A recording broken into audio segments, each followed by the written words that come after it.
I have personally been involved with hundreds of millions of dollars in agency sales over time, and I've used every outreach method that you can think of with my agency clients.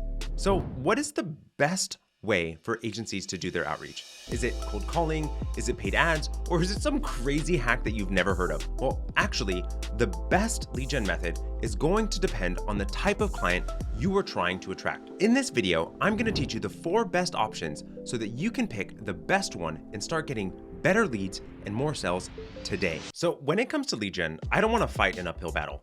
I want to be where the eyes of the ideal client already are. Because if you are on a billboard but they don't drive, then what is the purpose of it? You're not actually going to get their eyeballs on your ad. I'm sure that you have heard the concept and idea that it takes 7 touch points with every prospect in order for them to be interested in buying your product or your service. So how do you go about initially getting them familiar with your name and your agency name, and then surrounding them to stay in touch with them so that you are top of mind? Because otherwise you'll get forgotten and you won't get them to raise their hand and have a conversation with you. So I want to introduce you to a very simple lead generation method, thinking about them in 4 different categories. You've got small business, the blue collar track, the white collar track, or you've got mid-size oriented business and the client attraction method.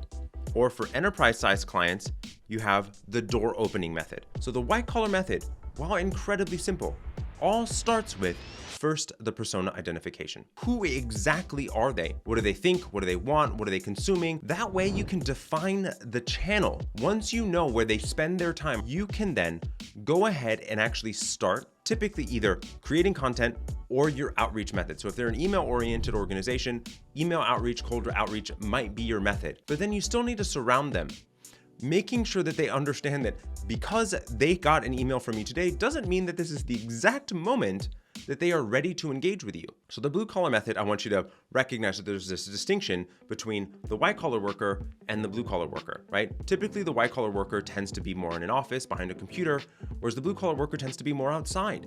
And with a blue collar oriented business, you need to adapt your outreach method and recognize that the way that you go about generating these leads is going to be a bit different, understanding exactly where they spend their time. So again, you can identify the channel. Then typically speaking, it's going to be phone calls, it's going to be text messages. Very often, one of the easiest ways to go about doing this is asking them a very simple question. So if it's a landscaper, do you do mowing for homes? So a very simple outreach method can allow for you to be able to generate leads with this segment of the market. The next stage is the client attraction method, which typically does take a little bit longer. Recognizing the larger the business, the more length of time it takes for them to make decisions. So depending on whether it's a $50 million business or a $100 million business, you may or may not be talking with the business owner, the C-level executive, or the CEO.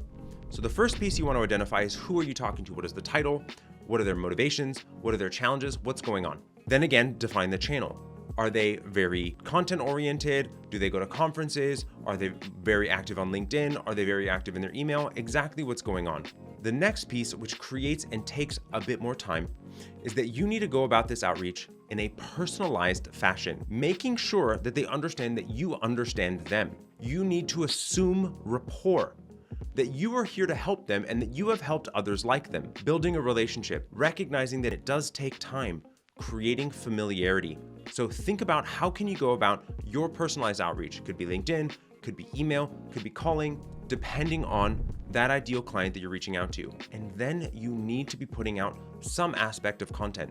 It could be speaking engagements at a conference. It could be a podcast that you put out there. It could be blog-oriented content that allows for you to continue to feed that into the outreach that you have. And importantly, have some component of PR. So you've got the Google effect. The vast majority of businesses at this size are going to evaluate you and making sure that you are what you say you are.